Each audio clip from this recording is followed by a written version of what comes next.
Baik, hari ini kita diskusi lanjutan terkait mikrobiologi pangan dengan judul diskusi adalah kontaminasi mikroorganisme pada pangan.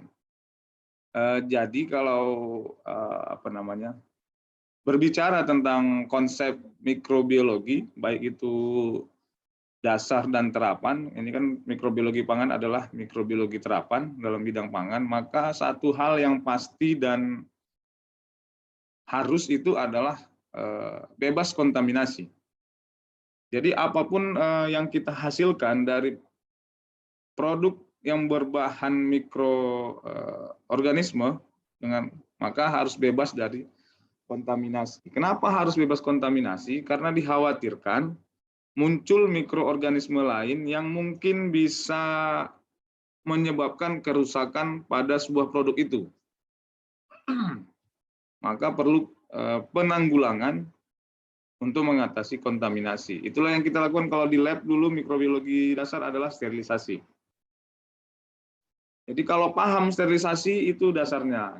Kan kita kalau mau bekerja di lab kan sterilisasi dulu, sterilisasi meja kerja, sterilisasi orangnya, sterilisasi bahan, alat dan sebagainya. Baru kita kerja secara mikrobiologi. Nah, itu kaitannya. Nah, topik yang akan kita diskusikan hari ini adalah kurang lebih ada 3. Ada jenis kontaminasi, sumber kontaminasi, dan keamanan, safety. Itu topik yang akan kita diskusikan. Nah, kita awali dari kasus. Ini kasusnya yang lama. Tapi kasus terbaru itu adalah kalau pernah baca berita dan sebagainya adalah Kinder Joy terkontaminasi salmonella, begitu ya? Ada yang pernah dengar? Iya Pak, pernah dengar. Pernah dengar Pak. Baik, itu yang paling hot saat ini. Karena memang kasus ini berhubungan langsung dengan manusianya gitu. Nah, bagaimana distribusi sebenarnya? Nah, salmonella itu dari data ini data tahun berapa ya? Saya lupa. Tahun 2018. Mungkin berapa tahun yang lalu. Memang salmonella itu punya persentase, salah satu punya persentase terbesar dalam menyumbangkan penyakit yang disebabkan oleh bakteri patogen. Jadi istilah bakteri patogen itu adalah bakteri-bakteri yang bisa menyebabkan sesuatu penyakit dan sebagainya. Dan ternyata salmonella itu punya persentase penyebab kasus terbanyak. Nah, oke, selain yang lain masih banyak, ada E. coli dan sebagainya. Walaupun nanti beberapa mikroorganisme itu bagian normal, flora normal dari tubuh manusia. Nah, kemudian apa dasar hukum keamanan pangan? Jadi semua orang yang berkecimpung dalam bidang pangan ini, dia punya keterkaitan hukum terhadap punya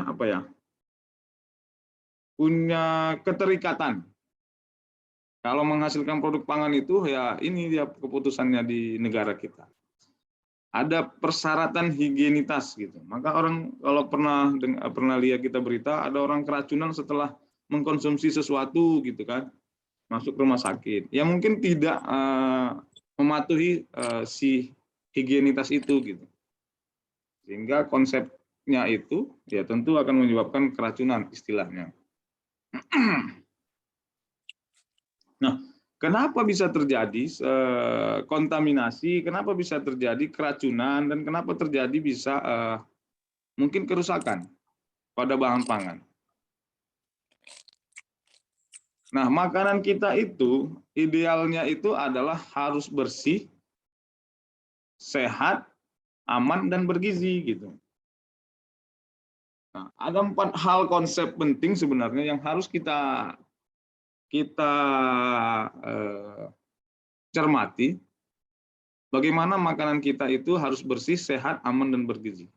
Bersih itu bukan hanya bersih ketika dia di packing mungkin, tapi ketika dia dibuat juga harus bersih. harus sehat, punya ya tentu punya ingredient ya yang menyehatkan, aman dan bergizi. Itu konsep dasar makanan kita. Nah, makanan bergizi itu kurang lebih begini. Makanan bergizi itu kan tempat baik bagi mikroorganisme untuk hidup dan berkembang. Nah, salah satu faktor tumbuh dari mikroorganisme itu adalah sumber nutrisi. Kan kalau masih ingat diskusi dulu ya, dulu ketika kita belajar mikrobiologi, faktor pertumbuhan dan perkembangan mikroorganisme. Tentu ada nutrisi, namanya makhluk hidup, kan begitu. Nutrisi inilah yang menjadi tempat hidup paling baik bagi beberapa jenis, bagi organisme, mikroorganisme.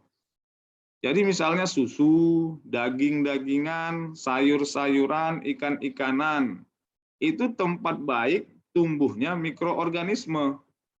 Karena komposisi nutrisi di dalamnya itu kompleks.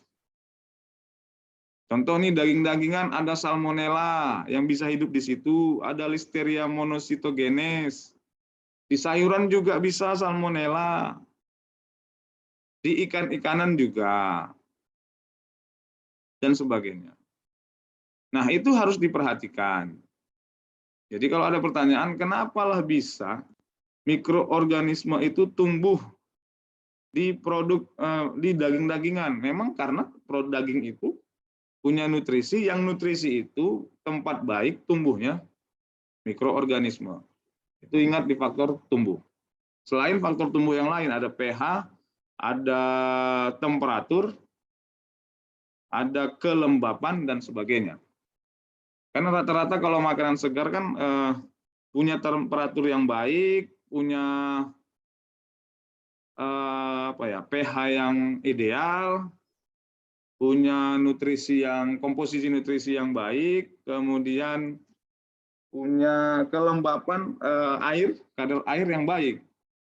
Karena mikroorganisme itu lebih senang tumbuh pada daerah-daerah yang lembab, punya kadar air dibanding yang kering-kering. Itulah sebabnya maka makanan yang basah itu lebih cepat mengalami perubahan yang diakibatkan oleh mikroorganisme dibanding makanan kering.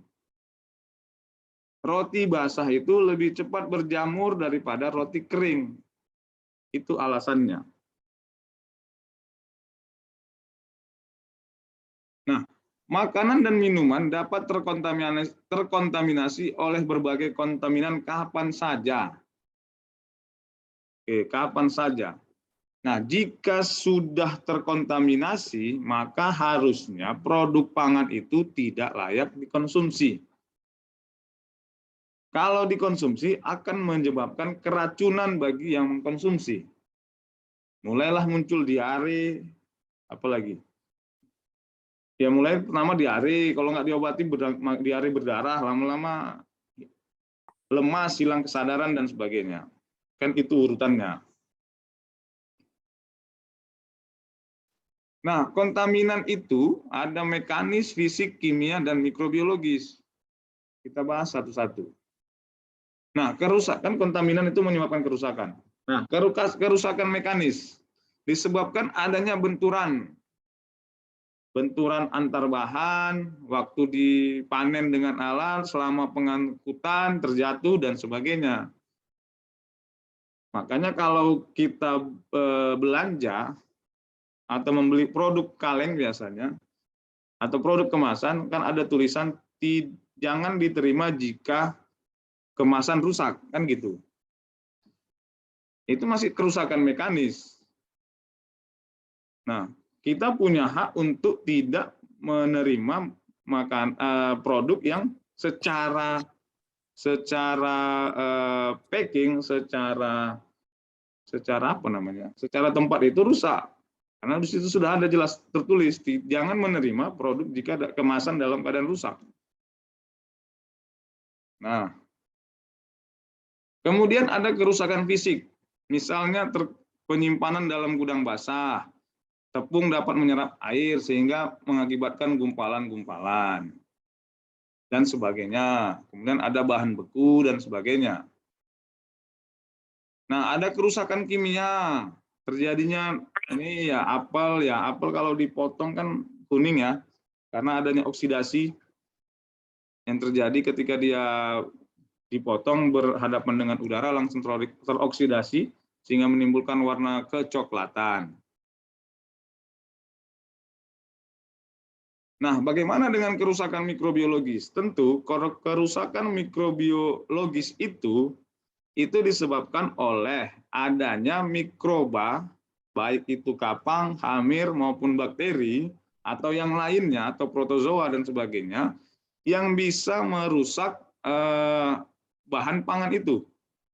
Caranya banyak, misalnya menghidrolisa atau mendegradasi makromolekul, dan sebagainya. Dan biasanya diikuti dengan perubahan bentuk, warna, dan bau dan rasa. Atau ada yang bisa merasakan? Boleh. Tapi kita kembali ke slide yang kemarin, kalau yang di atas, kalau sudah terjadi perubahan, maka tidak layak konsumsi.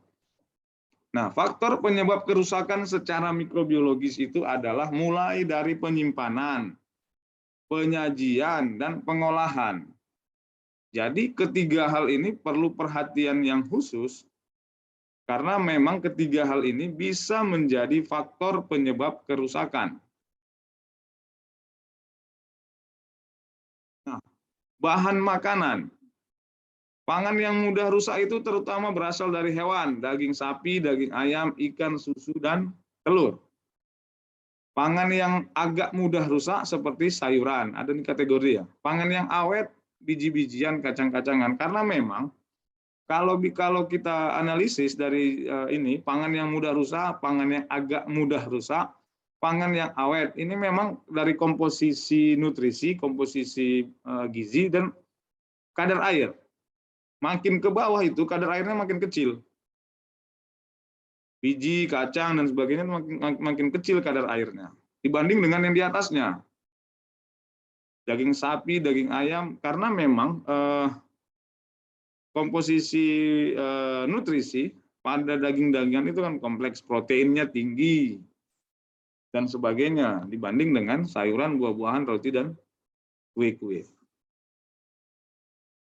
Nah, kapan terjadinya terkontaminasinya sebuah produk? Itu bisa jadi pada saat produksi, bisa jadi pada saat distribusi, bisa jadi pada saat dikonsumsi oleh konsumen. Nah, jadi nanti kalau meruntut kita mau menganalisis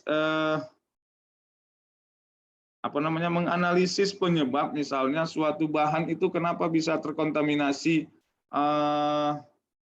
mikroorganisme, maka kita analisis dari tiga hal ini, dari hilirnya dulu.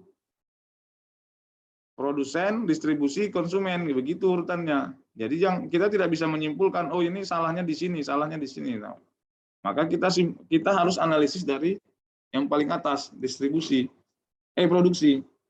Nah, produksi yang bagaimana yang baik itu tentu yang higienis. Kalau dia misalnya menghasilkan produknya susu, maka ketika produksi itu ya dilakukan sterilisasi susunya atau dipasteurisasi susunya supaya tidak terkontaminasi berbagai jenis mikroorganisme patogen di situ. Supaya ketika sampai ke konsumen, susu itu sudah steril. Tidak ada makhluk-makhluk yang ikut-ikutan di situ sehingga menyebabkan keracunan bagi konsumennya. Satu lagi, maka muncul nanti ada tanggal kadaluarsa gitu. Itu yang perlu diperhatikan. Nah, ketika distribusi juga, biasanya yang terjadi itu adalah kerusakan kemasan. Mungkin saat memindahkan dari truk ke truk berikutnya, dari truk ke gudang dan sebagainya, proses angkat mengangkat itu menyebabkan terjadinya benturan antara satu produk dengan produk yang lain sehingga merusak kemasan. Itu biasanya yang terjadi pada saat distribusi. Nah, jalan masuk mikroorganisme itu bisa jadi ketika misalnya kemasan kaleng itu penyok. Kita nggak nampak lubangnya memang, tapi itu bisa jadi ada berlubang sekian milimeter atau bahkan 0, sekian mili yang bisa jadi masuk jalan mikroorganisme. Kita sepakat namanya mikroorganisme, berarti organisme yang tidak bisa dilihat dengan mata telanjang. Harus dengan alat bantu. Nah, pada saat kemasan yang rusak itu bisa jadi masuknya mikroorganisme patogen juga di situ. Ketika misalnya orang mengangkat tidak menggunakan sarung tangan yang steril dan sebagainya, bisa jadi dari situ letaknya. Atau terkena udara, kan bisa. Itu letaknya di distribusi. Nah, masuk konsumen, bisa jadi konsumennya juga menyebabkan terkontaminasinya produk pangan itu oleh mikroorganisme patogen. Ketika dia mengkonsumsi, misalnya tidak cuci tangan, atau di daerah yang rawan mikroba patogen di situ. Itu jadi ketiga baik produksi, distribusi dan konsumen ini 3 hal ini harus dikaji. Kalau kita punya kasus yang menyatakan bahwa ada makanan terkontaminasi atau ada orang keracunan misalnya. Jadi kita tidak bisa menyalahkan salah satu, tapi kita analisis salah satu-satu. Di mana letak salahnya? Itulah ketika kita dihadapkan terhadap sebuah kasus konsepnya mikrobiologi pangan. Nah, biasanya kalau kaitannya dengan orang keracunan pangan, itu biasanya menyebabkan pertama sekali adalah diare, muntah-muntah biasanya. Karena jalur sistem pencernaan. Nah, masuk ke mulut, lambung, usus. Kalau dia keracunan menyebabkan diare, maka muncul obat-obat anti diare itu.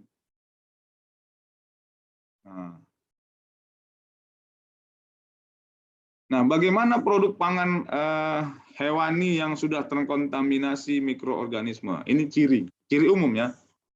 Nah, bisa dia pembentukan lendir. Jadi kalau ketemu daging-dagingan yang dari hewan, kalau dia terbentuk lendir, bisa jadi dia sudah terkontaminasi oleh mikroorganisme.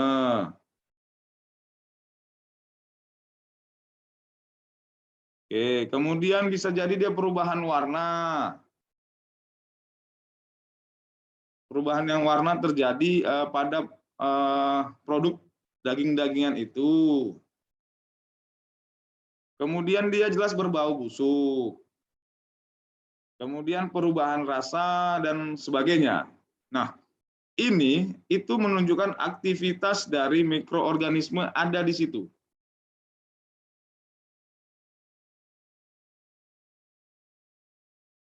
Nah, nanti kalau sudah dikonsumsi, sakit perut, misalnya ada bakteri Staphylococcus aureus biasanya di situ.